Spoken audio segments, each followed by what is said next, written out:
Alex, do you have your America barbecue shorts ready? Oh yeah, red, white, and blue. We're ready to go. Okay, it's our July 4th episode. Woohoo, here we come.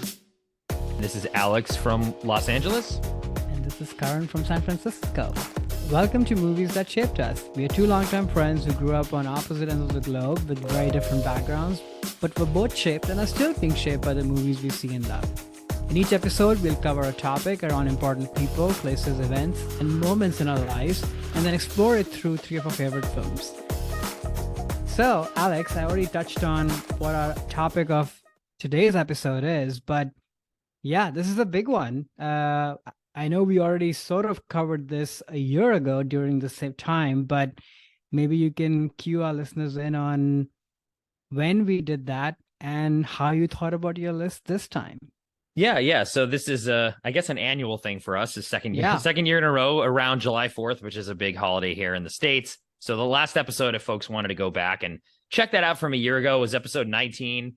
And we covered six different films: Working Girl, Independence Day, American Pie, JFK, Fahrenheit 9/11, and The Longest Day. So you want to know who chose which movies, you got to go back and listen, or maybe you can try to guess from the list of films who went with what. But yeah, as I mentioned in the last episode when we did this too, I grew up in the States. I am an American citizen. I have evolved my feelings on the country as I've gotten older in different points in my life, trying to take more of a mature look at the United States, what it stands for, what it's done. And that has really been something I've been, I don't want to say like wrestling with throughout my life, but I'm sort of evolving my opinions of this country as I get older. And a lot of the movies they're touching on in this episode, much like in the previous one, came along at certain touch points and helped push me in certain directions and unveil different layers of the country and the different things that the United States stands for, from the American dream and the look of Americana and our history and different actions in the world. So just more continuation of that, honestly. I think it's an episode I have a lot of different movies for that we can touch on. It might be a part three next year. Who knows? As listeners know, and those who don't, I didn't grow up here. So I sort of have a bit of an outsider's perspective. Like this is now home for me. I've been here for over 15 years almost. So, like you, it's I feel like this is true for most people, I would think, that one has like an evolving relationship with the country that you were born in, but also the country that you call home. So Mm-hmm. I have that with India, the country where I was born, and the same with this place, which is home now. And it's sort of this whole concept of, for me, being an outsider, but also being grateful for all the gifts and opportunities and the home this place has provided, but also the things that I might wrestle with. Mm-hmm. But also, I don't know. For me, the older I get, I kind of have more of a, like you were saying, maybe a different take on it, a more rounded perspective, in the sense that there's going to be good and bad always. And ultimately, you can sort of choose to line up with what feels right to you while acknowledging the stuff that doesn't work. So, Mm-hmm. which doesn't all make it bad. In the grand scheme of events, I still feel like this is an amazing nation, and it's given me and so many other people home and opportunities. And it's a good reminder whenever I think about lists like today, that so much can be taken for granted. I didn't grow up with a lot of this, and Mm-hmm. and I'm not even talking about opportunities and things. I'm talking about even morality and freedom and things that one just takes for granted. Most of the world has never had that, either through wrongdoings of other people or their own wrongdoings, Mm-hmm. usually both. I'm excited to explore this list with you. Yeah. I mean, I think that's something that my feelings over the years as I've evolved, it's just been sort of opening up the question of the cost of that. It was never that I wasn't valuing the good things, the opportunities that America provides. But when you kind of grow up here, especially when you're young, you don't really think about at what cost and at whose cost and those sort of things. And that is definitely something that Mm. I've been open to more in the last like couple decades than I was when I was a kid. It's a lot easier to just look at the positive things, or just take things for granted, I guess, and not think about the cost to others and to yourself too. So I think actually, so a lot of the films that I'm going to talk about today sort of touch on that a little bit, as that's been more of my evolution, as this is the only place, the country I've ever lived full time. So it's all I got Yeah. right now, Yeah. at least. Yeah. No, it's interesting that the two of us will approach this from those angles. All right, so I guess I'm going first. Yeah. Why don't you kick us off? What do you got for Okay. your number three? So my number three is The Namesake from 2006, directed by Mira Nair, starring Carl Penn, Irfan Khan, Taboo, and a whole bunch of other folks. So quick IMDb logliner on this movie. American-born Gogol, the son of an Indian immigrant, wants to fit in amongst his fellow New Yorkers despite his family's unwillingness to let go of their traditional ways. Yeah, sort of captures the movie, but really this movie is about what you just touched on, the American dream and the cost that it comes with. And especially for the first generation kids, what is their experience like? Right. I'm not a first generation kid, obviously. Like I immigrated here, so if I were to have children, then that would be their, I guess, circumstance. But it's a very interesting dynamic, which even though I didn't have that experience, I can empathize with it because I did grow up in the country from where these people come from. And Mm-hmm. even though I didn't have the same experience as they did when they grew up there, because I grew up in a different time and Right. different socioeconomic background, all of it. But I think any immigrant for that matter, or really any human can relate with that, I think, because when you're often being disposed and displaced in some form or the other. But yeah, for me, this movie, I watched it, I would say pretty early on, right? When it came out, because it was like a Hmm. big buzzy movie. Monsoon Wedding, which was directed also by Mira Nair, was like a big awards contender, won the BAFTA and such. So you're always proud when somebody whose work you're familiar with or they're from your own country is being recognized on the international stage. So Mm-hmm. that's what kind of got to me watching this movie. But then it has been interesting watching the movie over my life, like right when I moved to the US, to a little bit after, to more recently for this podcast, and to see how my relationship with it has changed. But some things have changed, but I think the few things that stand the test of time is that feeling of just moving to a new country with bag and baggage. Mm-hmm. You have no sense, even though you might speak the language, but you have no community, you have no sense of the day to day, what it takes, simple tasks. All of it is new, obviously. You have no standing in the society whatsoever. You're starting from ground zero. And I think this movie really captures that when the couple played by Irfan and Tabu, they move to the US, arranged marriage, they barely know each Right. other. Mm-hmm. I always think of that, those initial few scenes. So I think that theme of moving to the country and then as their kids grow up, their confusion, the typical term that's used is ABCD, American born confused Desi. This movie captures that uh, quite beautifully. But yeah, curious if you'd watched this movie before or not. Yeah, I'd heard of it at the time, but did not see it until the podcast. I remember it did get a lot of buzz, and even I remember people talking about it like in my circles of like, oh, this is really interesting to check out. I just never kind of got around to it. And I really like the film a lot. It's interesting because it sort of touches on two different parts of the immigrant story, the actual immigrants who come over, and then that first generation. I think there's just different struggles, especially I'll call him the main character because Cal Penn's the actor that I knew kind of when I heard of this film the first time. So like his struggles about like, well, how is he real? Is he Indian? Is he American? How Indian does he want to be? How Indian does he feel? Like, where's his connection? And that feeling of being kind of caught between two worlds. And I'm sure is difficult for first generation folks really born anywhere, but I think especially in the United States, potentially just because you get the sense here that there is room for different cultures, but at the same time, there's an American culture that is very strong that parents kind of came over here usually because they wanted to be a part of that. And then what do you do then as the immigrant? How closely do you go with your heritage versus the new life that your parents came here to give you? And I think that the struggles in the film around that are really interesting and touching too, like really emotional, like the journey that he Mhm. goes on through all these ups and downs, through the relationships he has too. I thought that was interesting as well. Like the different Mhm. romantic relationships he has. One is waspy kind of American, and then the other it was sort of a more worldly traveled person sharing the same heritage as him, and how he really can't go with either. He has to find himself first, and I thought that was what was so powerful about this film for me.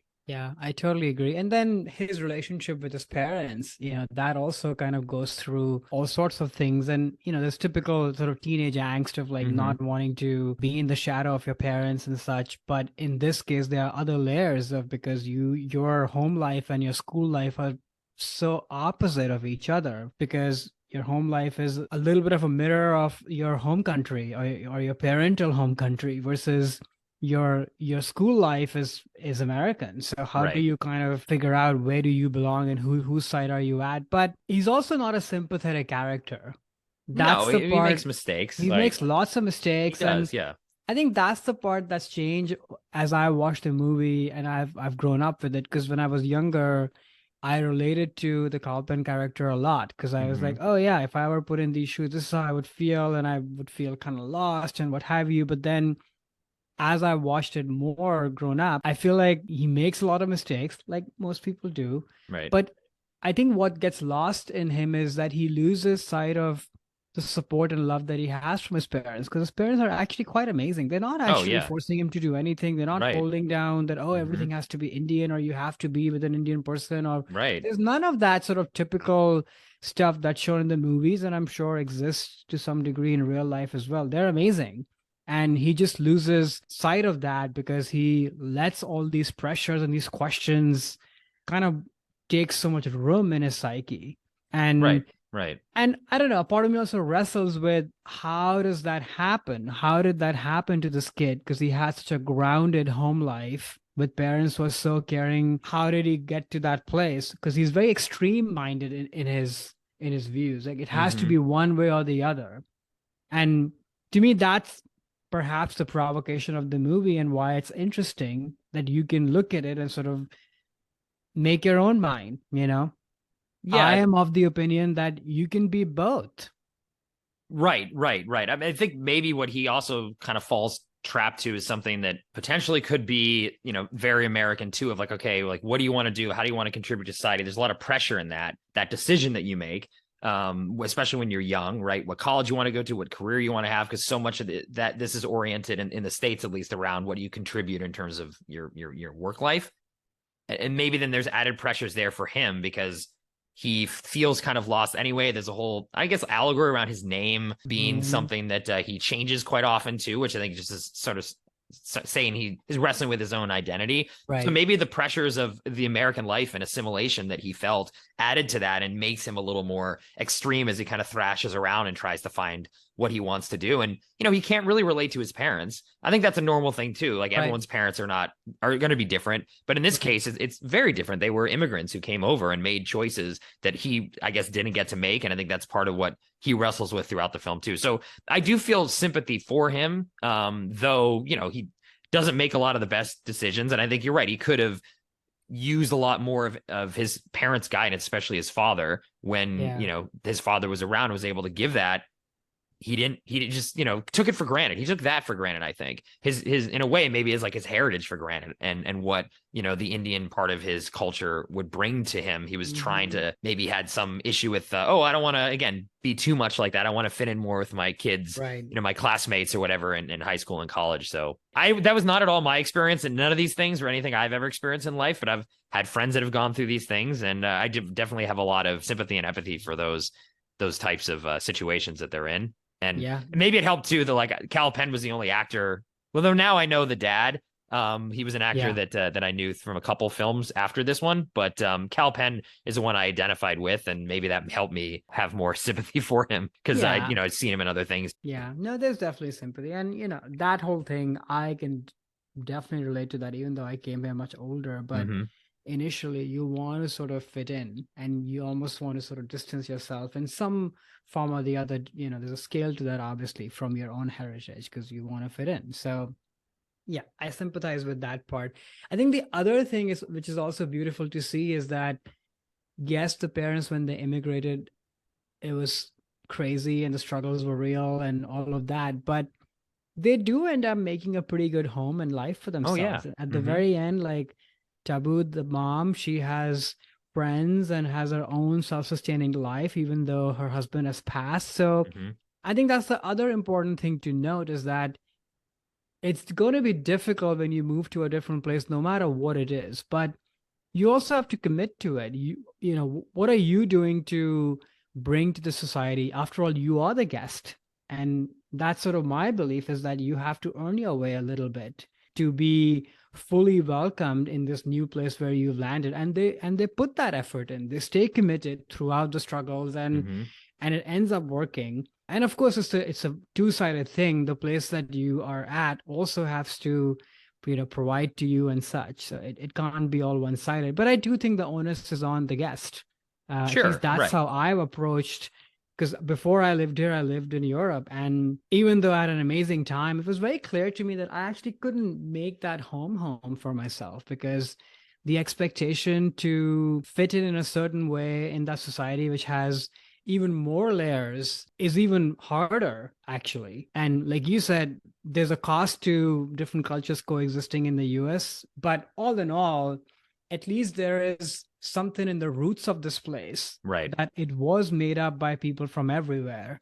And though it's not going to be easy, it's not going to be fair, but where is that anyway? That's not fair in my own country that I grew up in. So how can I expect that to happen anywhere else? You have to put in the work, but a lot of it is also just luck. Sure. Right. Exactly. Yeah. No, I think I liked how this film touched on the beginnings of her journey, because it really was kind of focused on the mother in the beginning of being Hmm. isolated and lonely, and things. Yeah, there's some positive, like, oh, you can drink the water. The husband's saying, oh, things are, there's some nice things about it, but the weather sucked, Yeah. and she didn't really have any friends. But then once she found that community, a lot of them fellow immigrants too, I think, which is something that I thought was kind of powerful as well. That okay, once she found all those people that she could relate to more, then she seemed much, much happier. Even though at the end of the movie, she has her own journey too with her heritage, and Yeah. decides she wants to also make sure she doesn't lose touch with her Indian roots and her hometown and all those sorts of things, which I thought was great in the film, that it wasn't just about the son, which is what I expected when I started the movie. Is, oh, okay, I think I know what this is. And actually, it deals a lot with the parents, and the son comes in kind of later on, and it becomes his story, but then switches back to the mom's story, which I thought also was really interesting, as that immigrant story versus first generation. And the Yeah. film was able to weave those two things together. And the one thing was maybe Cal Penn sometimes couldn't deliver on the acting side of things. Yeah. Like, Yeah. he wasn't really quite there in some scenes that needed it, especially surrounded by much more talented actors, that have Definitely. clearly been doing this for decades. And, Yeah. with his parents, I'm talking about. And he just sometimes felt a little bit out of his depths, but I still think at the end of the day, like, he gave a great performance and I enjoyed the film. Yeah, I would agree. I mean, Irfan Khan is like an incredible actor. Oh, It yeah. still breaks my heart that we lost him so soon. I almost put him in that pantheon of character actors Mm-hmm. slash still leading men in my mind. Philip Seymour Hoffman, Robin Williams, and then Irfan Khan, who just Mm-hmm. a look, just a walk. I'll never forget him walking on the roof right before he passes on in Mm-hmm. this Oh, movie. yeah. Yeah. Yeah. Everything is there in his body language. He Mm-hmm. knows the weight of his life, the sacrifices that were made, questions about the son, questions about the wife, what's going to happen if he is not around. It's all there. There's no dialogue. It's not even a close-up scene. It's like the camera is so far away. And I have to shout out to Mira Nair as well for trusting her actors to just do their thing and not, because this movie can be pretty heavy-handed because of its subject matter. Mm-hmm. It can be very on the nose, and sometimes it is, but for the most part, it's actually quite light on its feet, which I enjoy. Yeah. But yeah, that's my number three, The Namesake. In my mind, it is the American Dream movie, which comes with a lot of different layers. Mm-hmm. Okay, well, we'll move on to my number three then. Yeah. My number three film is Blue Velvet from 1986.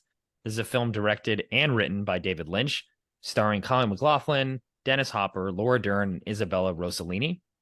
The IMDb plot summary: the discovery of a severed human ear found in the fields leads a young man on an investigation related to a beautiful, mysterious nightclub singer and a group of psychopathic criminals who have kidnapped her child.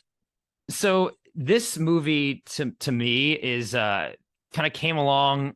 I first saw this in either late high school or really early college. Came along in a time in my life when I started sort of realizing that a lot of what the kind of perfect view of like American suburbia is layered. It's not just everything's fine. This Mhm. film with really, really showed me like, oh yeah, like help me during this time. I grew up in the suburbs. I know this is a movie podcast, but I was influenced probably just as much with television. And growing up, mainly I watched old television, the 50s and 60s. And all of those shows were built around mother, father, two and a half kids, white picket fence. Everything's fine. Little hijinks if someone kind of, gets trips at school or whatever. Like that's the worst thing that could happen. And everything else is perfect. And that was mainly all the media I was consuming growing up. And living in the suburbs too, you do kind of feel a little bit isolated, like, oh, everything's fine. Suburbs are really nice. America's really nice. This sort of idyllic post World War II kind of Norman Rockwell society is actually what it's really like. And, as you grow up, you realize that's not really the case. And not only just about what the cost is, but they kind of plaster over a lot of the dark side of that. And it's not as perfect as it may seem. And I think this film, again, came along right as I was starting to realize that. And that is really what the through line and theme of this film is. And before I get more into it, I'm just curious if you'd seen this film before, maybe in general too, like what I was kind of saying, if you had that in mind too, when you think about America, like the white picket fence situation. Yeah, I had not watched this movie, and thanks to you, my education with David Lynch continues through this podcast. So that was fun. The movie in itself, and I know we'll get deeper into it. Like it definitely, that is a through line. There's no question. I still wrestle with sort of the dream state, David Lynchian movie making. Elephant Man really worked for me because that's sort of rooted in reality. This sort of dream state thing, I have a hard time getting on board with the stakes and the performances because they're just so soapy. Kind of yeah, exactly. They're very soapy. Yeah, they're very soapy, and I know that's the point. Like it's supposed to be the sort of fever dream sort of thing, but it feels unreal to me, and that's why I can't fully get into it. That said, the mastery of the movie and how it's put together and how it's shot, its technical elements, amazing. There's no question. Like, that this is like a master at play. But maybe I need to watch this one and Mulholland Drive, which I actually prefer over this Me one. too. Mulholland Drive is his masterpiece in my definitely opinion. Many times more. If I watch them, I'll probably fully get it, which maybe also is the point that it's sort of, you're not supposed to fully embrace this, I think, because it is kind of this fever dream thing. But that said, yeah, in terms of sort of the white picket fences thing, I mean, growing up, I obviously didn't know much about that. And, we watched Who's the Boss or kind of these kid-oriented sort of more contemporary TV shows, more contemporary, Full House or what have you. Like that is my association. But I don't know, it's different, right? Because you grew up here and you lived in probably a suburban sort of world. I always took it as this is one side of the country. I never took it as this is all there is. It can't be. Right. I also sort of felt that I knew in my instincts that America is also very good at marketing, in general. Of course. Yes. And there's good in that, but there's also kind of not so good in that, which automatically made me watch these shows with a certain degree of like suspicion that it's probably marketing. It's not all real. So I never fully bought it, but I also enjoyed it. And I also felt like, again, not every day has to be this way. It's like when I moved here to California, for the first 3 months, I would be kind of annoyed when people were cheery and happy in grocery stores and, hey, how's it going? And then I sort of was like, actually, isn't that better? Oh, totally. Yeah. It is better than being, sulky and mad. So it's also kind of what you make of it. Sure. As always, it's not black and white. Right. Yeah, I think the dreamlike point you mentioned is definitely part of Lynch's aesthetic for sure. Yeah. I think in this movie it works really well, especially in the opening. I mean, honestly, like the opening minute and a half to 2 minutes of this movie is thesis of the entire film, where it does start with these very soft cameras going over those white picket fences. There's like firemen and American flags and little kids walking to school. On the nose music. A very on the nose music from like the 50s. And then there's just this incredible shot where he pans down and then goes underground underneath the perfectly green grass, and they're just like all these disgusting insects, and they're all just like eating each other, and this you hear all these horrible sounds of these insects and stuff, showing literally what the entire movie's about to unfold in front of you, that there is this veneer where everything looks fine, but you sort of peel it back a little bit and it's not perfect. It is all marketing, and I think that is a lot of what these other, not to bring those TV shows back up again that I was watching as a kid, Donna Reed show and Dick Van Dyke and Lassie and all those shows where it was, marketing, because they were trying to sell this new post World War II, American Right. lifestyle to everyone. And when you're a kid, you sort of buy that. And then this came along at the right time for me to sort of say, well, wait a second. And when the character Kyle MacLachlan's character kind of goes through this journey, finds that ear, like we mentioned in the plot summary, which I sort of take to be a sort of symbol of gossip and things that can happen in these small towns Hmm. too, which is a big negative thing. Like these evil gossip is like representative of the ear. And then he slowly like uncovers this horrible plot that's going on with Dennis Hopper's character, who's just one of the most amazing like villain performances and so bizarre and weird. And Pretty amazing. you do get that sense that this is a world that you're really not supposed to see. Much like, again, this is hidden right underneath this perfect, what looks to be a perfect life. There's that great sequence too when he's in the closet, Colin MacLachlan's Hmm. character peering out into this apartment of this woman that he's been tracking, Isabella Rossellini, and then sees this whole scene with Dennis Hopper and Rossellini play out. And you as an audience member also feel like kind of gross, like you're this voyeur in this closet watching something you probably shouldn't be seeing. And it really puts you in that shoes too, where you're feeling kind of uncomfortable, much like you would if you're trying to look at the secrets that all these perfect looking houses and perfect looking society has, all these secrets beneath it, which is what I think this movie does so well. The bugs I think can represent a lot of different things. There's definitely a theme of the bugs in this film, racism, sexism, all these different things that also existed too during the 50s as well. And I think what this movie came out in the mid 80s, which was definitely a time where there was a lot of 50s nostalgia and throwback to the 1950s. And it all was a positive look back on that. Hmm. And this movie's not set in the 50s, though people dress kind of like it. And the cars Yeah. sometimes are kind of like it. And again, I think Lynch is trying to make a comment on this perfect vision of America that was marketed in the 50s through the 80s, where there's still some 80s stuff in there, but not really, because people are still trying to hold on to this 50s notion of America, which existed for a certain extent, but there was also a lot of bad parts about that too, which I think is sometimes forgotten in the marketing. Like, yeah, some people live like that, and I'm not saying I don't want to have a nice life, but Right. again, who was getting that and at what cost was that at? And maybe it wasn't even as perfect, which is actually funny. This is the first time I'd seen this film since the Douglas Sirk film we watched for the fall episode, and I was seeing a lot of comparisons. So I know Sirk's influence on Lynch, and I Hmm. could see a lot of comparisons to what Sirk was doing in that time. Like he was doing it in the 50s, where showing, oh, everything looks great. It's very melodramatic, very soapy, amazing colors, but they were dealing with some really serious stuff.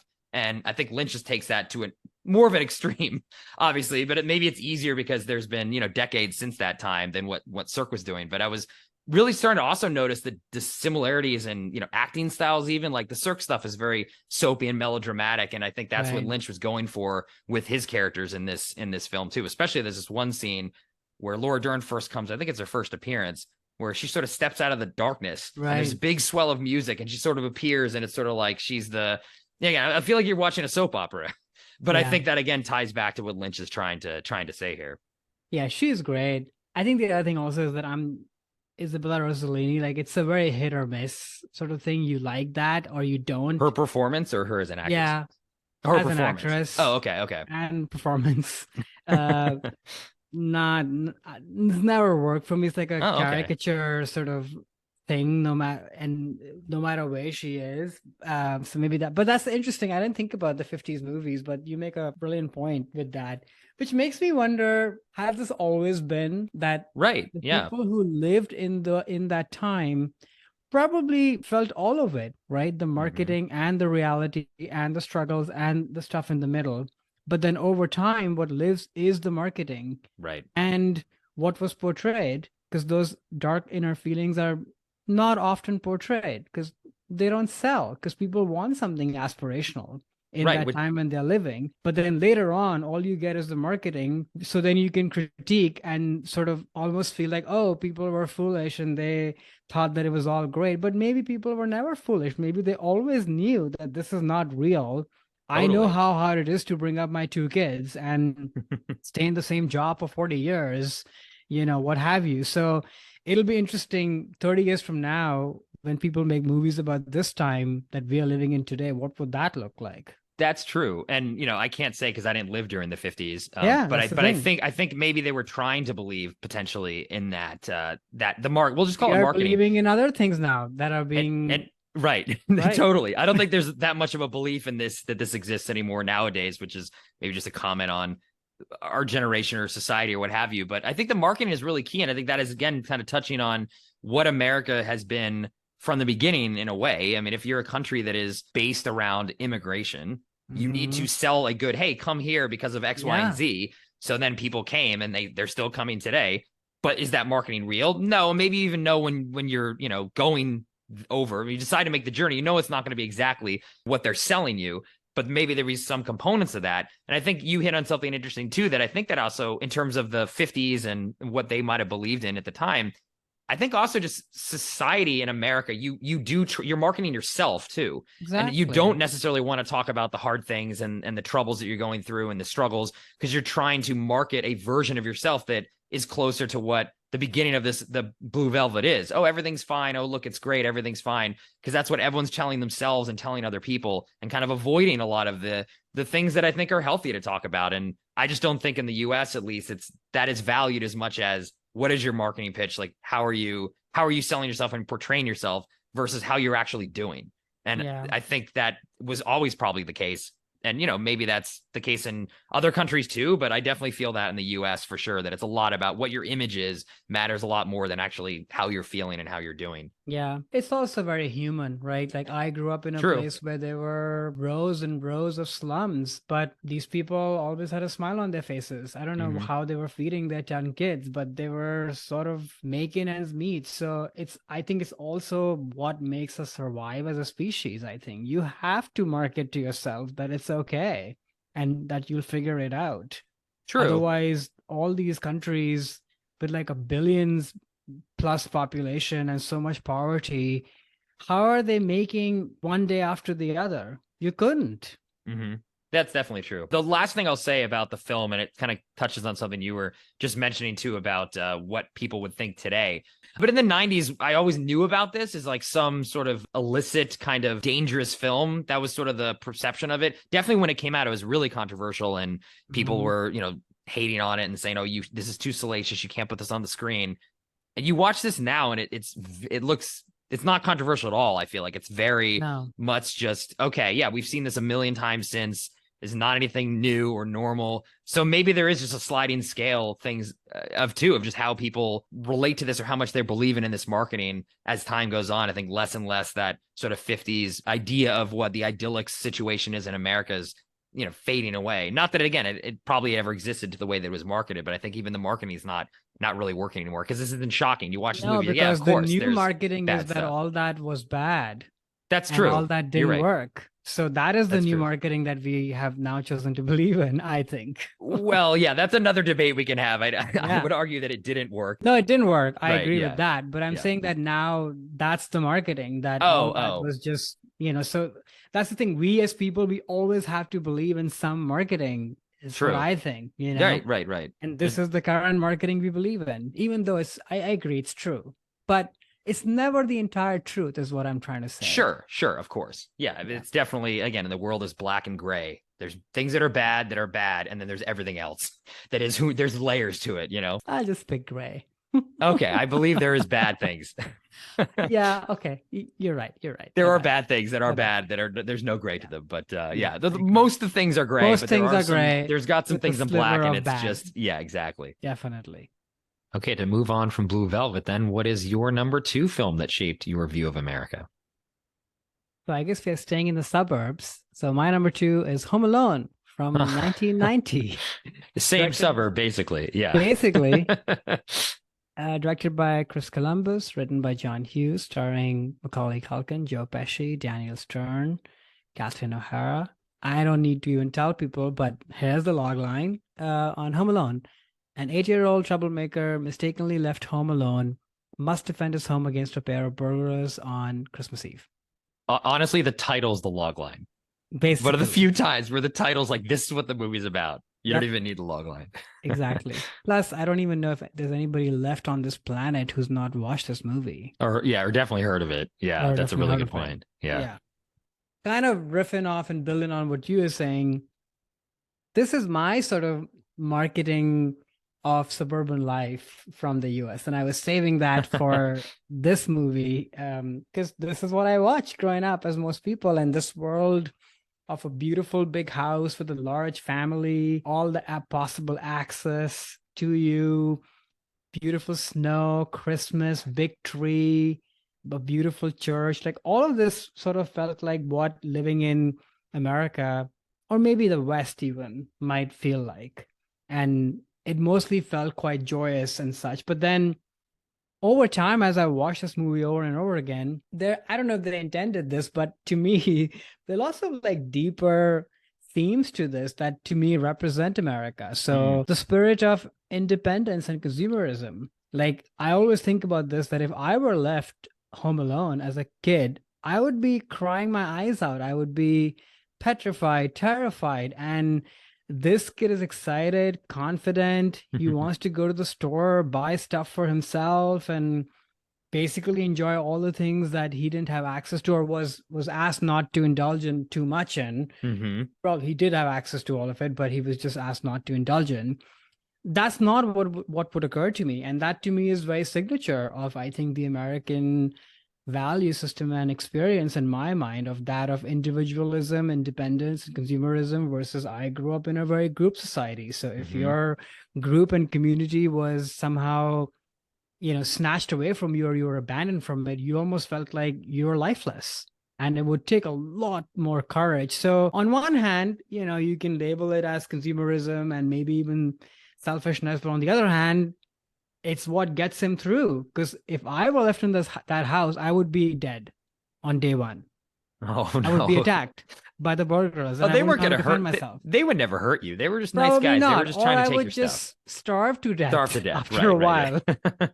or out of depression. Who knows? Yeah. I know this is still a movie that we're talking about. I don't know, most kids would actually behave this way, but I think that thematically does Hmm. make sense to me of how I view America, where again, there are two sides to it. You can look at it with a slightly negative tone, but I also think it's what gets him through. And confidence and the ability to own actions, whether you have what it takes to prove it, fake it till you make it. Which That's he the does. thing she does, which I Yeah. think is definitely is something that I view in Americans. And maybe a version of that is there in India too, because when you have a bajillion people and not much access, you have to sort of finagle your way Mm. somehow. A perfect metaphor of that is being stuck in traffic in India. If you stay in Oh the my, line, yeah. you're never going to get through. Right, So right.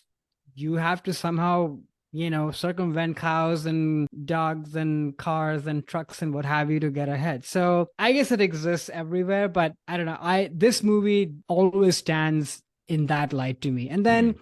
I guess the other thing, and I haven't even passed it on to you because I'm assuming you watched Home Alone. So I'll just Yes. do my thing and then give it Yeah. to Yes. I have seen this film. Yeah. you. Which is, I think, big love and big emotions. It's something that, because I sort of grew up in a group society which is very family oriented, and the common thing was that, oh, people don't live like this in the US or in the West, where they, care for their kids till the end of day. And look at them, they've let their kids out of the home at age 14 to make something of themselves. Right. And first of all, I think that's great, because in India, there are 35-year-olds living at home because they're not married. And I don't think that's right either. But I think this movie does have that sense of big emotion and big love. Like, Mm. the embrace that happens between the mother and the son when she's back, or when they all realize that in the plane that he's not on.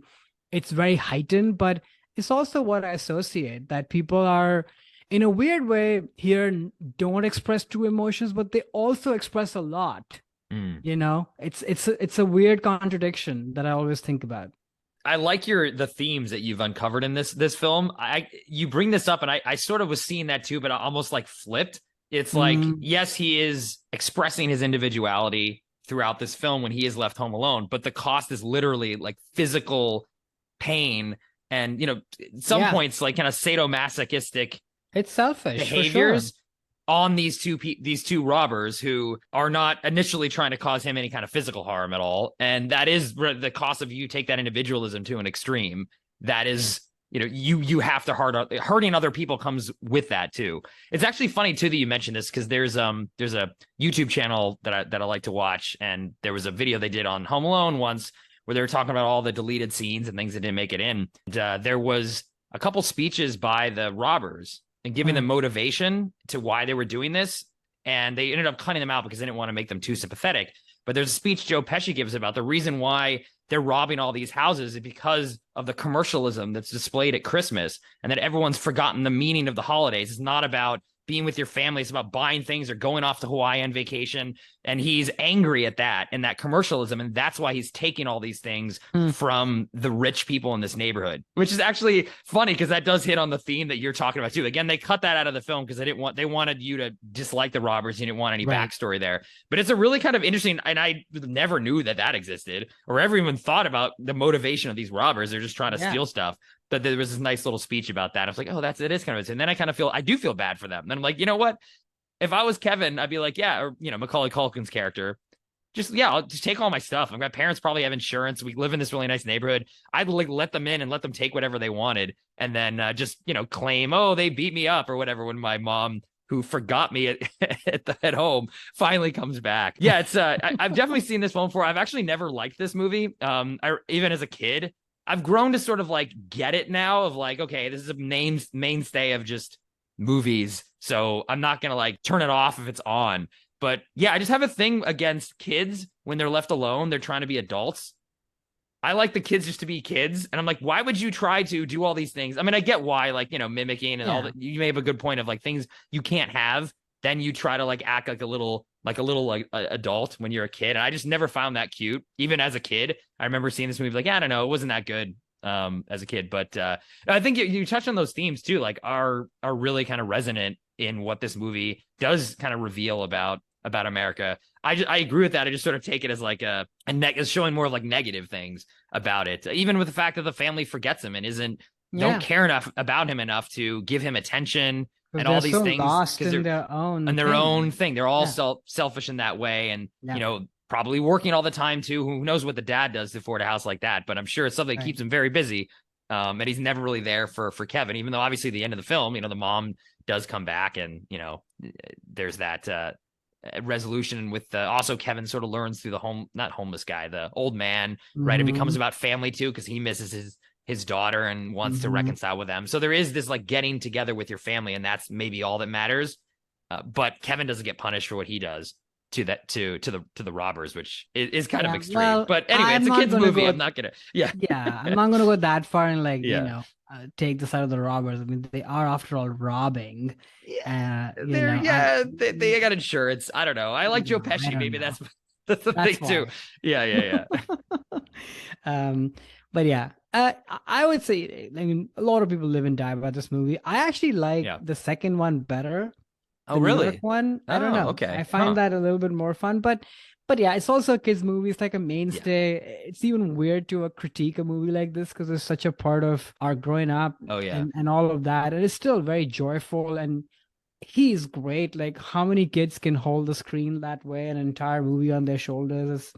Chris Columbus is amazing, brilliantly he constructed the whole thing, and the score and all of it. Like, this movie could be just a hack job, but it isn't. It's like brilliant in all of its technical departments and performance and all of it. So, it's amazing. But yeah, special shout out to like John Candy's performance in this is like one of my favorite. Like John, he's barely in the movie. It's like 2 scenes, but he just does such a great job of just adding heart. Like anytime he comes into a movie, I'm a big John Candy fan, as we've talked about a couple of his films already. And actually, another thing we should mention too is the amount of John Hughes we've covered on this podcast. I wrote the list down: Ferris Bueller's Day Off, Beethoven, National Lampoon's Christmas Vacation, The Great Outdoors, Planes, Trains, and Automobiles, and now Home Alone. Like, he might be one of our most covered creatives, and I didn't really realize it till I was watching the movie. I was like, wow, like we've just covered a lot of John Hughes, and it is someone who just was a big force at the time when we were both growing up. And it's just interesting too that it was cross oceans,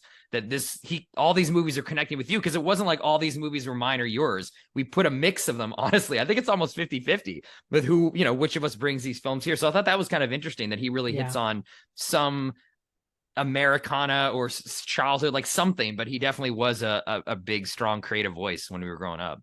I totally agree. Like, he's, I think, I mean, that's the other thing. Like the fact that we don't even know that we've been talking so much about his movies is sort of very John Hughes in its way. That's sort of, Totally. underrated MVP of the Yeah. 80s. Yeah. Um, but I think it's American, but it's also human, Mm. That's the thing. Like the older I get, the more I feel like a lot of this stuff is universal. And when the truth is captured, I didn't even watch all of these movies when they came out. I Mm. watched them when I was much older, but because I'm a child of the 80s, even though I grew up in a totally different part of the world, I have a connection to that time and how people felt, no matter where they were. So, and the fact that John Hughes gets to the truth of that time and those people, they connect. Yeah, there's something And universal there. yeah, That's interesting too, that because I grew up with, I mean, all the films we mentioned, I saw probably all of them before I was 15, yeah, and not you me. didn't, and that they're still connecting to you. Just as, again, it speaks to the power. This is turning into a John Hughes Yeah, podcast, but it speaks to the power of him, and I do think there is some America wrapped up in that too. Honestly, like all of his films do are something about American society, for better or for worse, that yeah. he's wrestling with. That I think still it resonates to this day. I don't think these movies, at least the ones that I mentioned, are dated. He has a other set of films that I actually don't really know very well, like the high school stuff. I didn't watch those growing up, and I don't I really like have those much of a too. connection to those because I haven't Yeah, seen them. But these are the ones that I mentioned, more the goofy, kids versions of right. what his output. Definitely, sit with me still. Yeah, you could think about this in a negative way, but you kind of touched on kind of the relationship with the old guy and such that there are enough things here to kind of round things out. Like Mm-hmm. you can cheer for Kevin, but you also know that he, is making some poor choices. He is not the best to his siblings or his parents. And he also has to grow up and learn some life lessons. And Mm-hmm. even in this heightened world, kindness and family, those are the values that he's trying to underline, which I think are universal. But they're No, also very definitely. American. They're Mm-hmm. all in this tapestry of like grand marketing of it's all great, we have everything, but there's also family in there, there's also joy in there, there's also the big emotion in there. So Yeah, yeah. no, really good point.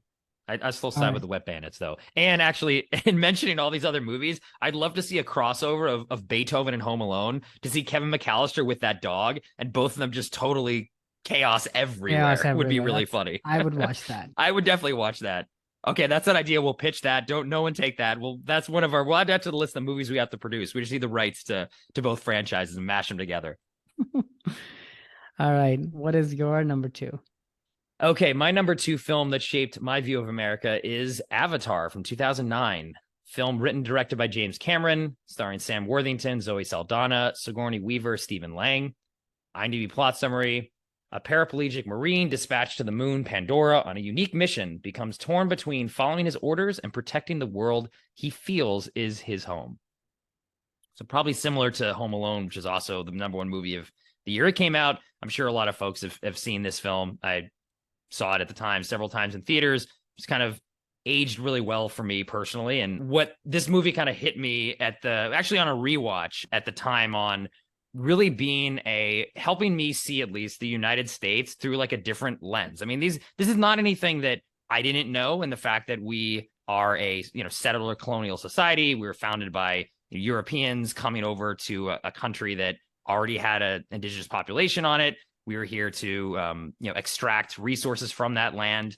All the different European powers were coming here to make money, which is what the plot of this movie's about. And I never really looked. I kind of like, maybe this gets back into the marketing thing. Like I knew that as a fact, but when we're taught things in school, it's a lot from the European perspective of, oh, there's people, they want to find freedom and set up this democracy and all these different things. That is not saying that isn't true, but the base underlying motivation behind all those initial settlers who were coming over was all economic. And it was about extracting those resources. And even in a way, the American Revolution was started by a group of a class that was trying to make more money, and the crown was getting in the way of that.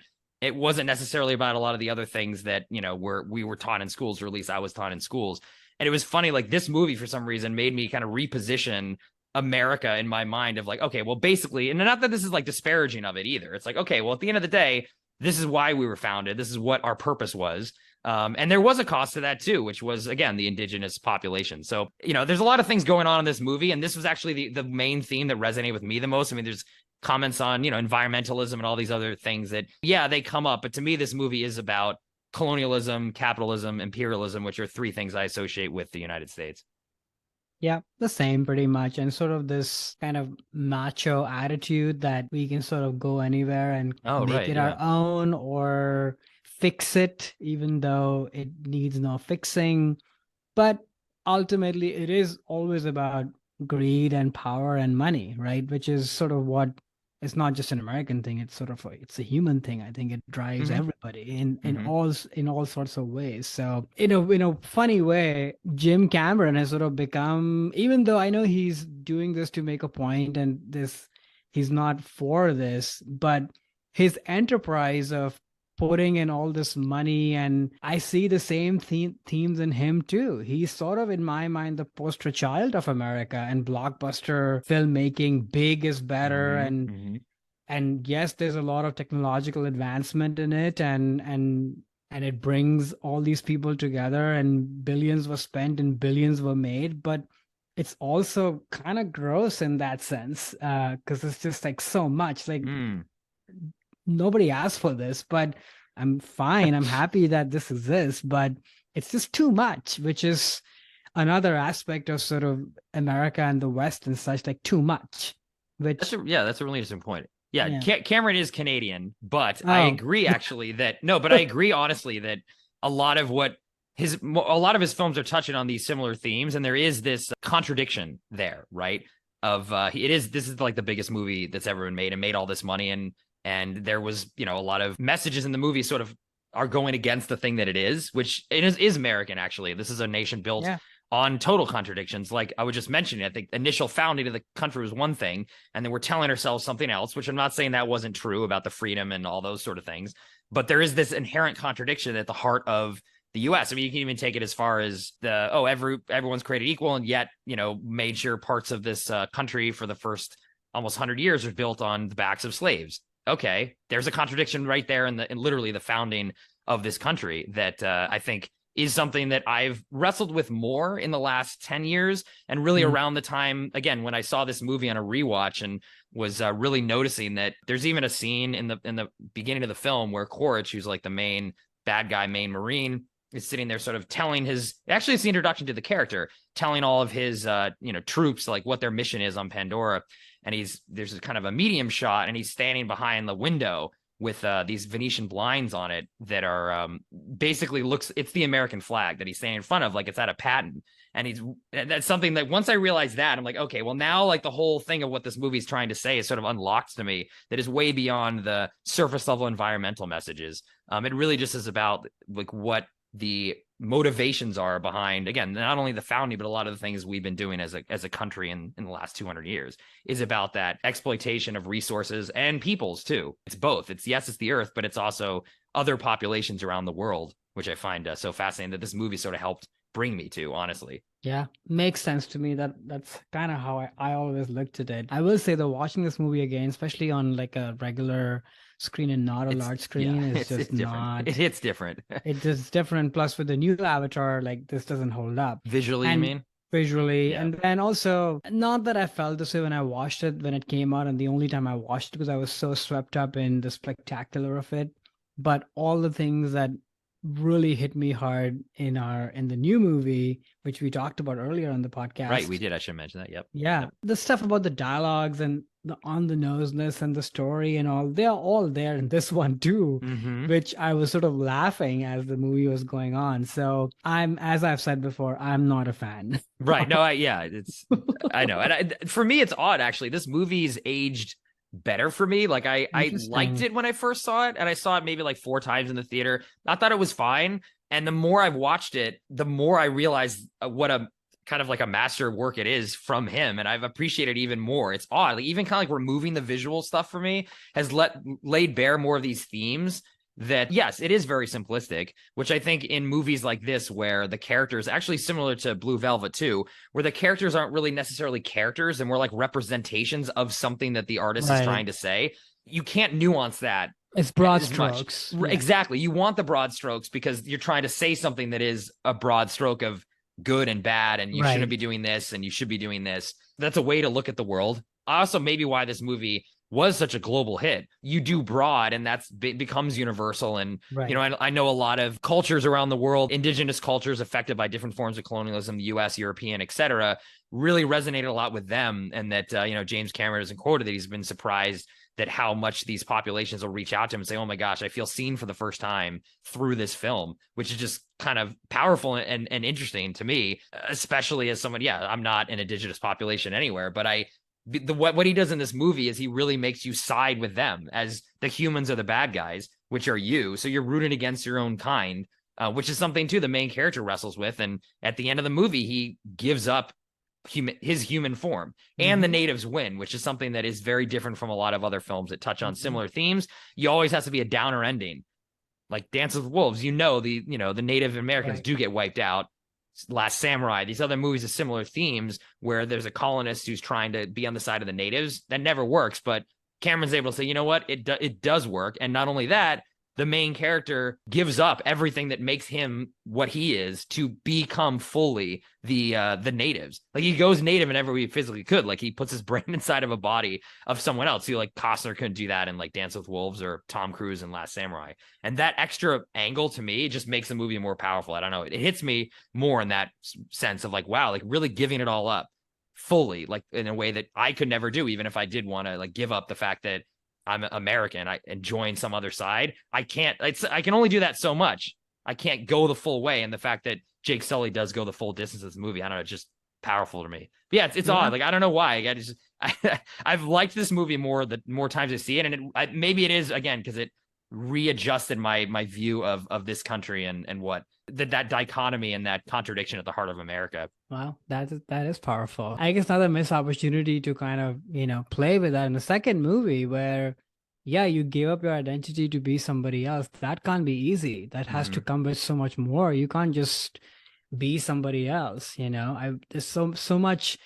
To me, that was the big thing because he was so caught up in the visual spectacular that there are all these missed opportunities from a story standpoint to really mine. Because this, what you said, is very powerful, actually, how the first one ends. Believe me, there's like 4 more coming. So Oh maybe he'll deal with that in Avatar 4. Maybe Avatar 5 will make things different. We'll see. Okay, moving on from Pandora. What is your number 1 movie that encapsulates America to you? So moving from Pandora to the Newsroom. So my number 1 is All the President's Men from 1976, directed by Alan Pakula, written by Carl Bernstein, Bob Woodward, William Goldman, starring Dustin Hoffman, Robert Redford, Jack Warden. Amazing cast. Quick logline on the movie. The Washington Post reporters Bob Woodward and Carl Bernstein uncover the details of the Watergate scandal that leads to President Richard Nixon's resignation. So I watched this movie the first time, I want to say maybe about 10 years ago or so, and made a huge mark on me. Like, first of all, I'm a big fan of these journalism movies to begin with. Like, this format really works on me. They're workplace movies to begin with. I just love all of that. But I think from an America standpoint, the reason I put this here, because of course it's a marker of the thing that we are talking about, which is political greed, power, what the cost of it, how far will you go to the highest levels in a country? It's not just regular people, but all the way to the top. How far would you go? But then it's also, to me, a movie of the power of free press and the power of just dogged determination and the belief in yourself and the belief in whatever you believe in this case, the right belief. But I think that those values are also very signature American. Like, this sort of stuff around political greed happens everywhere in the world. Worse things happen, actually. But I don't know if a newspaper on the shoulders of 2 really charismatic and dogged reporters could have this kind of an impact that it would actually overthrow a government. That doesn't happen in most places. So at the end of the day, that's what I latch on to. But obviously not forgetting that this happened and history has repeated itself in recent years in some form as well, and probably even before, and it will. But it gives me a lot of hope that this country and its people and its values make room for that kind of determination to kind of go for what's right. Mm. And so that's what, to me, that's what makes this country special as well, I think. Had you watched this before? And if so, what did you think?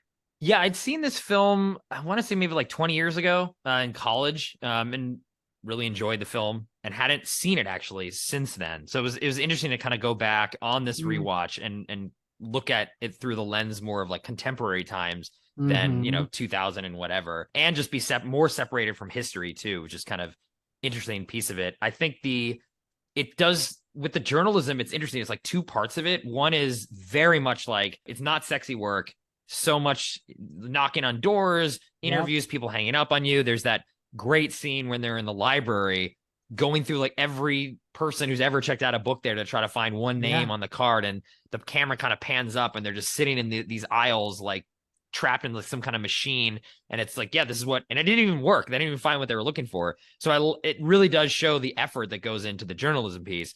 And then the flip side of it, which I think might have, this movie sort of, I think, popularized this belief in a lot of journalists that their jobs are cool and like spies and espionage and, oh, they're so great. And I think that's had maybe a negative effect, honestly, on journalism in the United States over the last 20 years, because everyone feels that their job should be some intrigue. Oh, you meet with a secret guy in the basement, and this is so cool what I do. And I get to overthrow, presidents and things. Like, yeah, but at the end of the day, it's more about chasing down those leads, doing all the work and Right. putting that in. So I like how the movie deals with both. And I think maybe the second one, it's gotten to reporters' heads a little bit recently, of these reporters think that they're the story, because like their story and what they did to get the scoop is more important than the actual scoop. Like, yes, this is interesting, obviously, how they found all this information, and it's great that they did this, but that's the story. They're not the story, even though I know it's the Right. movie where they are. But I think journalists nowadays sometimes want to put themselves too much into the story instead of just do the work.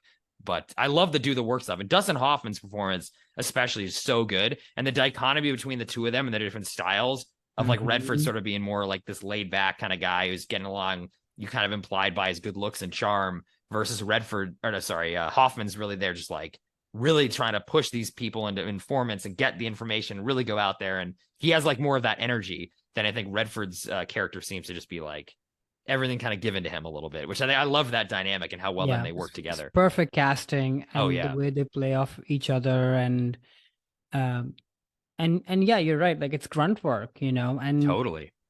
that's the other thing. Like we talked a lot about individualism, which can also be selfish in some ways, but the flip side of that is that I don't know that many people. I, well, there are also lazy people everywhere, including this country. Yeah. Laziness is everywhere. Yeah. Definitely. But I think this thing of sort of making your work something bigger and mean something and putting in the work, that's a very American thing. And of course, there's negative sides to it where there's no work-life balance and your work just Right. completely takes over. And like you said, like you kind of become the hero of, you want to be the hero of the thing rather than the work itself. So there are those sides as well. But yeah, the work ethic part, I don't know Mm-hmm. if the word work ethic came from anywhere else but this country. I I don't know. Yeah. probably because work is such a huge part of what we do here. Mm-hmm. Certainly not what's the case in Europe Mm-hmm. and in group society countries like India where I grew up. Yeah, work is it's a big part of what you do, but it's not so much about learning or going deep. It's more about how do I sort of find my way to get the next thing, which Interesting. is true here too and Mm-hmm. everywhere. But that always, or it's a means to an end because Mm-hmm. you have to do that to support your family and such. But it's not about going deep and finding the truth, not in a literal sense, but in general. No, that's true. And I think the allegory of like entrepreneurs, go-getters, make your own Exactly. path It's all is what here. reporters do. It's not like they were put on a story to cover this thing. The opening, I think the first time you see Rob Redford's character, he's just showing up at a courthouse. Just, Yeah. I don't know, maybe I'd find some story here. Who knows? Right. I'll Very see. Because entrepreneurial. he's putting that effort in, and they're, them, and there was other reporters too. There's other newspapers. The movie, is a movie. So like we dealt with a historical film, there's liberties that it takes and what have you. But it really does show like the power of these two guys being like, look, we're going to chase this down. We feel there's something here. Even if the editors say no, or they say we need more time, it's that relentlessness doesn't stop. And I think one of my favorite parts of the movie actually is the last, I don't know, minute of the film, when there's this shot of the television where Nixon is accepting or getting sworn in to his second term, because he wins the election, even though Mhm. these articles start coming out, his reelection. But you see in the background, it's a nice split shot of the two of Great them just shot. like typing away, and what's going to happen. Nixon's going to get overthrown, not overthrown, step down, because of the work that they're doing right there in that shot. It's showing like, don't worry, they're coming for him. Like he thinks he's out of the woods, but these two reporters are still typing away, and they're getting the big story, and he's going down. And I just loved that ending where they didn't Yeah. have to beat the point down and the show Nixon, resigning, and it's just right there in that shot is so Right there. brilliant. But also a portrayal of like they're in their work. There's a Right. similar shot earlier in the movie too, where he's on TV and saying something, I forget what, and they couldn't care less. It's just background noise because they're Right. just focused on what has to be done. And that's the work. So work ethic, entrepreneurial Mm-hmm. instinct, sometimes even opportunistic, all of that is very much part of how I view this country. Yeah, I will say for me, the interesting thing on this rewatch was that it's just thinking back on like that historical moment, and that, yeah, this was true, that Nixon was caught up in what looked like essentially illegal fundraising and bribes of people to break into the Democratic committee, and that's basically what brought him down, like sort of ticky tack kind of follow the money, like they say in the movie, versus all the other things that he was doing, which I was much more egregious. Illegal bombings of Cambodia, that I think that should be eject from office, going to jail. He was wiretapping a lot of people using the CIA and the FBI when he was in power too, which is all illegal. And those are the real crimes. But then he goes down, like not like the newspaper uncovered or pushed for those sort of things. They're going after something kind of small that then means the next president can go off and still do illegal wars, which happened almost with every president after Nixon. But Yeah. that is somehow okay. So So fascinating. it was almost sort of like making me upset. Like, really, like you were bring him down for this? Like, great, power of the press, and obviously I don't like Nixon, and I'm glad he resigned. And I'm not saying they didn't do good work, but why do we have to get him on this? Like, shouldn't be there outrage that he's killing all these hundreds of thousands of Cambodians for no reason whatsoever in an illegal action that he authorized himself, and we have him on tape? Like, shouldn't that be the crime? So that's sort of what I was getting latched onto in this, Yeah. of like, no one seems to care about that stuff. Even Yeah. there were articles about that, but it seemed to be this for some reason. The public just were like fed up with it. It's interesting. I don't know why that was like, I don't know. Like, it's cool they did this, but I wish they did it for something what I viewed as more valid, because then it would stop people in the future from doing illegal wars and things. Yeah, but that's where the money and the power and all of that is. So why Right, would right. that would not be stopped? I know So that makes me yes, sad. of When I course. saw this at the end, I was like, oh, this is I feel kind of depressed about Because the this. thing is, not to be too cynical about it, like Yeah. this work, as much as I admire it and the entrepreneurial spirit, everything we just talked about, but there's marketing in this too. Mm-hmm. If you want to be really cynical, to your point, because it's taking somebody down for actually not the most egregious thing. Right. And Right. it's marketing because that's something we can stomach. Yeah, right. You know? That's true. Yeah, that's a really good point. And I don't feel, as a citizen, wouldn't feel culpable in it, or the other politicians. I'm sure there's all this election rigging stuff goes on all the time. I'm sure, Yeah. like the things that Nixon was down for, like, oh, hey, look, we're not involved in this, so we're going to get him for this. We're fine with the illegal war stuff because we either make money from that or we support it. So we don't want to bring him down for that, because that would implicate us in the crime. So it's only the crimes that they deem worthy then get And used. everything we've been saying about things are fine, things are good, like how do Right. you recover from this? Because this sort of it would expose everything, right? Versus this is bad, but it's manageable to a degree. Yeah. you Yeah. know? No, that's really true. Yeah. Yeah. But it's still a fantastic film. It held up for Amazing. sure. Yeah. Definitely one of the best films of that decade. And I Yeah. think probably the best newspaper. Oh, for newspaper. sure, definitely. And Yeah. shout out to Alan Pakula. What a great director. Fantastic. Okay, so we're at the end of the road. What is your number one, Alex? So my number one film that shaped my view of America, nice patriotic title here, Born on the 4th of July, in came out in 1989, directed by Oliver Stone, starring Tom Cruise, Kira Sedgwick, and Willem Dafoe. The plot summary, the biography of Ron Kovac. Paralyzed in the Vietnam War, he becomes an anti-war and pro-human rights political activist after feeling betrayed by the country which he fought for. And this is a film that I saw in high school. And for me, what this movie really helped do for me was kind of redefine, or maybe better define, like what that blind patriotism wasn't the only kind of patriotism. And just because you have disagreements with your country, I'll just say your country, and even the government of that country, that first of all doesn't represent what the people want, and that you can still have a certain respect and love for your country while disagreeing with it at the same time and disagreeing with the actions at the same time. Basically, Ron Kovac's whole arc that they capture so well in this film. So I'll kind of pause there before getting more into this, and just curious if you'd seen the film before and what your thoughts on it are. Yeah, I seen it before a few years ago, but it was really fun to, well, fun is not the best word for it, but it was really a good experience, I should say, to watch it again after many, many years. First of all, this is such a great Tom Cruise performance. Incredible performance by Tom. Yeah. Really good. You see like the whole arc of this person.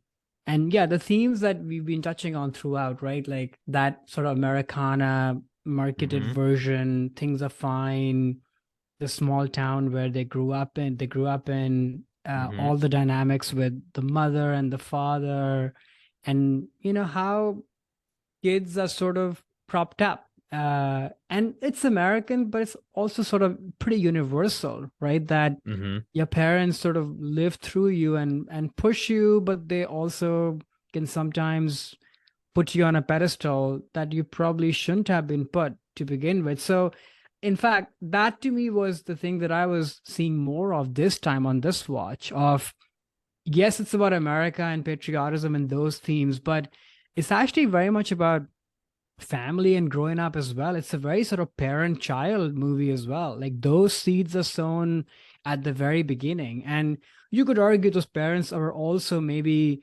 caught up in the marketing of the country, and that's why they were doing what they were doing. Or like most parents, they were doing their best, Right. of what they knew. And those seeds were sown right then. And then everything that unfolds, you can kind of date it back to that. In whichever country, of course, Right. things are heightened and a lot more happens.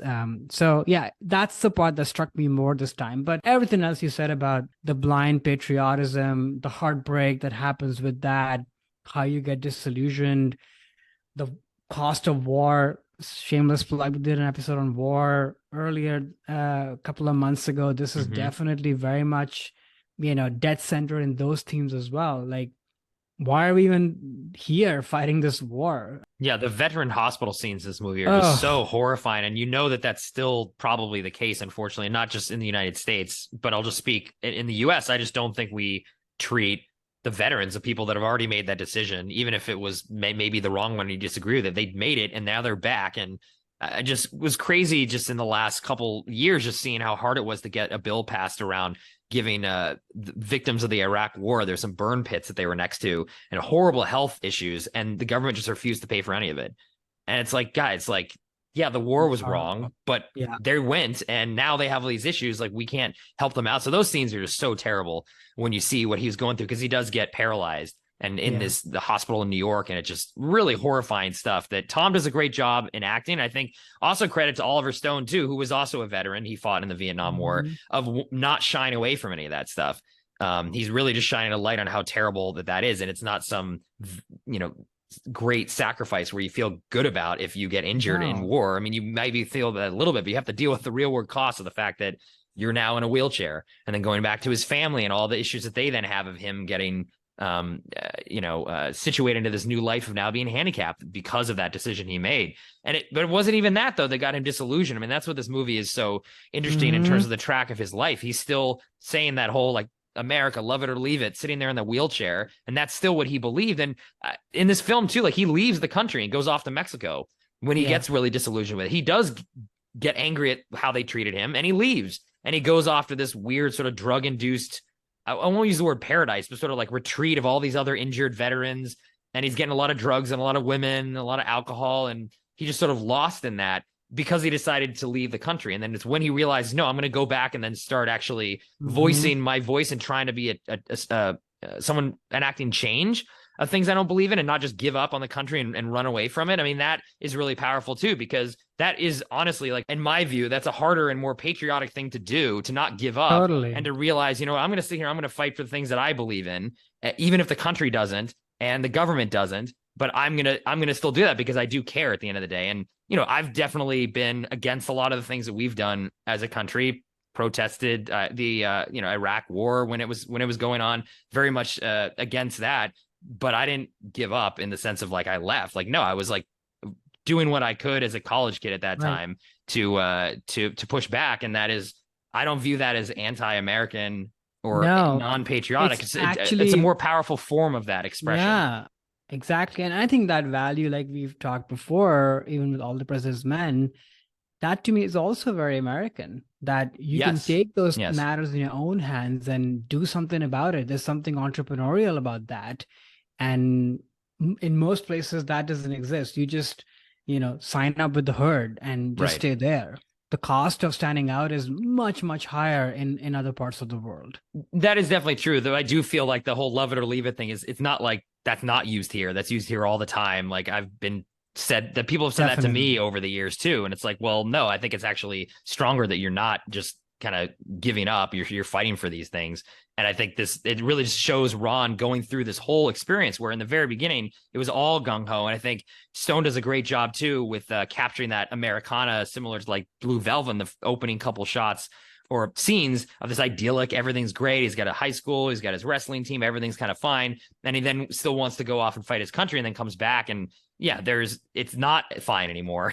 And it's still hard, but Well, that doesn't mean he's given up, even though he yeah, does give up for that brief period of time. But that's a right. huge lesson for him, I think, to learn of like, no, I'm going to go back and fight for what I I would want to do. argue that things are actually not great even in the beginning if you look for them. And that's sort of the genius of it all because he's actually not very good. He's second Oh, that's true. place. You're right. Right. That motivation to him to And join the military. Yeah.